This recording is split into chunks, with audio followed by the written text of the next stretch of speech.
Baik, di latihan 3 kita akan melihat tentang grid auto. Jadi sebelumnya kita sudah mengetahui ya untuk grid template columns dan rows. Kita bisa definisikan mau berapa kolom yang diatur besar, tinggi, dan lebarnya. Berapa kolom yang diatur besar dan tinggi lebarnya. Dan rowsnya juga ya. Nah, berikutnya bagaimana jika kita melakukan hal ini?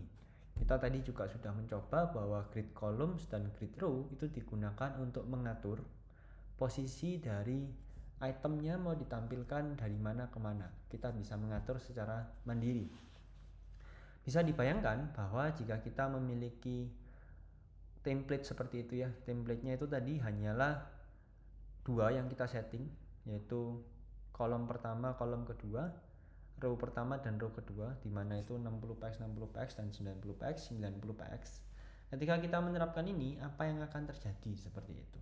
Menerapkan grid column 1/2, grid row 2/3 ini untuk item A, berarti grid column dia akan ditempatkan di garis kolom pertama hingga garis kolom kedua di sini, berarti maka terbentuk di sini kolomnya. Kemudian row-nya adalah 2/3, jadi ini garis 1, kemudian garis 2, kemudian garis yang ketiga, dibentuknya dari grid row 2/3, berarti dari sini hingga yang bawah, maka posisinya tepat di bawah sini. Bagaimana dengan item B yang disusun dari garis kelima hingga keenam kolomnya, berarti dari sini 1, 2, 3, 4, 5, di sini ya 5 sampai 6. Kemudian grid row-nya 2, di sini 2 sampai 3. Nah, bagaimana ukurannya? Nah, kita mungkin coba lihat terlebih dahulu ya. Kita akan kita copy saja dari latihan 2 ini. Kita copy dulu, kita ganti namanya menjadi latihan 3. Kemudian kita akan sesuaikan, kita gunakan saja nama kontainer seperti biasa. Di bagian grid template kolomnya tadi hanyalah 2, 60px seperti ini, dan di sininya isinya 90px ya untuk grid template rows. Kita tidak usah berikan gap terlebih dahulu agar kita bisa mendapatkan hasil seperti yang di PPT. Kemudian kita hanya membutuhkan 2 buah item, Bapak Ibu sekalian. Kita akan hapus item 3 sampai 7 dan kita akan mengganti item ini menjadi item A, item dash A, dan item dash B ya. Item strip A, item strip B. Strip A, item strip B. Sehingga di bagian HTML-nya kita harus sesuaikan item strip A, item strip B. Kita delete sisanya.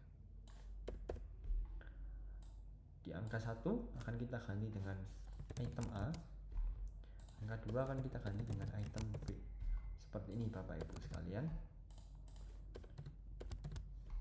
Oke.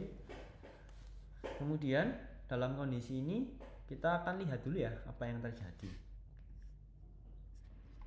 Kita bisa cek, tadi hanya ada 4 buah kotak ya, seharusnya 4 buah posisi, tapi kita hanya menyediakan 2 buah div. Kalau kita lihat di sini, inspect ya, sebetulnya di bagian kontainer ini dia lebar ya Bapak Ibu sekalian. Itu ada kelihatan ada 4 buah ini ya, 4 buah pos tempat seharusnya yang bisa diisi. Namun yang kita miliki hanyalah 2 buah item A dan item B, sehingga dia hanya memposisikan diri di yang bagian atas. Di bawahnya kosong, hanya terlihat garis-garis warna ungu ya di sana. Nah, kemudian dalam kondisi ini kita ingin mengatur supaya item B dan item A itu memiliki posisi yang eksak. Item A tadi grid kolomnya 1/2, grid row-nya 2/3, dan item B grid kolomnya adalah 5/6, dari 5 sampai 6, dan grid row-nya dari 2 sampai 3. Nah, kita coba tambahkan di coding. Item A akan mengalami grid kolom dari 1/2 ya. Jadi di sini 1/2. Kemudian akan mengalami grid row 2/3, dari 2 sampai 3. 2/3 seperti ini. Kita copy dulu, masukkan di bagian B. Grid kolomnya adalah 5/6 untuk yang B, dari garis kelima hingga ke-6. kemudian grid row-nya akan sama 2/3. Kita lihat apa yang akan terjadi. Nah, kita bisa lihat Bapak Ibu sekalian bahwa kita tadi mengetahui nih di awal kita mengetahui bahwa ukuran kita itu ada 2 kolom dan 2 baris. Namun kita mendefinisikan di sini ya, grid kolomnya 5/6.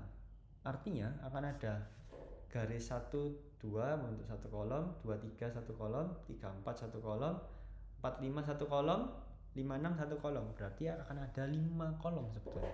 Bisa terlihat di sini akan terbentuk 5 buah kolom. Bisa dihitung ya, kolomnya ada 5. Nah, tadi kita mengetahui bahwa yang kita definisikan ukurannya hanya di kolom 1 dan kolom 2, yaitu sebesar 60 px.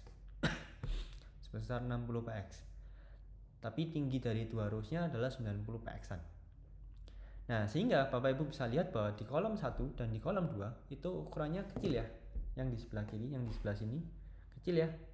Ukurannya hanyalah 60 px-an. Sedangkan sisanya bagaimana? Sisanya dia akan mengikuti ukuran yang ada, sisanya dibagi rata. Kita bisa lihat ya bahwa tidak dibagi rata juga ya, tapi dibagi sisanya sampai dia cukup. Nah, kita bisa lihat bahwa item B diposisikan langsung di sebelah kanan dengan size yang kita belum setting ya Bapak Ibu sekalian. Jadi cukup sama dengan di sini. Cuman kita bisa lihat bahwa di PPT ini menjelaskan bahwa di tengah-tengah ini ukurannya akan kosong sama rata.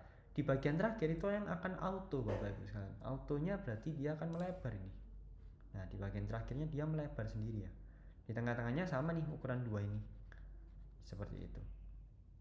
Nah, bagaimana caranya supaya semuanya itu sama rata 60 px? Di sisanya ini ya, yang terakhirnya tetap auto. Caranya adalah mengganti di bagian kontainernya atau di bagian parentnya menggunakan grid auto columns sebesar 60 px. Kita bisa lihat ya di sini. Grid template columns-nya kita matikan dulu. Kita ganti dengan grid auto columns sebanyak 60 px. Kita lihat hasilnya seperti apa. Kita reload dulu. Nah, Bapak Ibu sekalian bisa lihat bahwa semuanya akan 60 px. Baik dari awal hingga terakhir ya. Jadi yang terakhirnya tidak ikut auto ya, tetap ikut 60 px-an. Hasilnya ternyata seperti ini gitu. Jadi menggunakan grid template grid template columns dengan grid auto columns itu lebih baik menggunakan grid yang auto columns kalau ukurannya memang mau disamakan semua, sehingga tidak perlu repot-repot mengatur misalnya 5 kolom kita masih harus membuat 60 px-nya sebanyak 5 kali.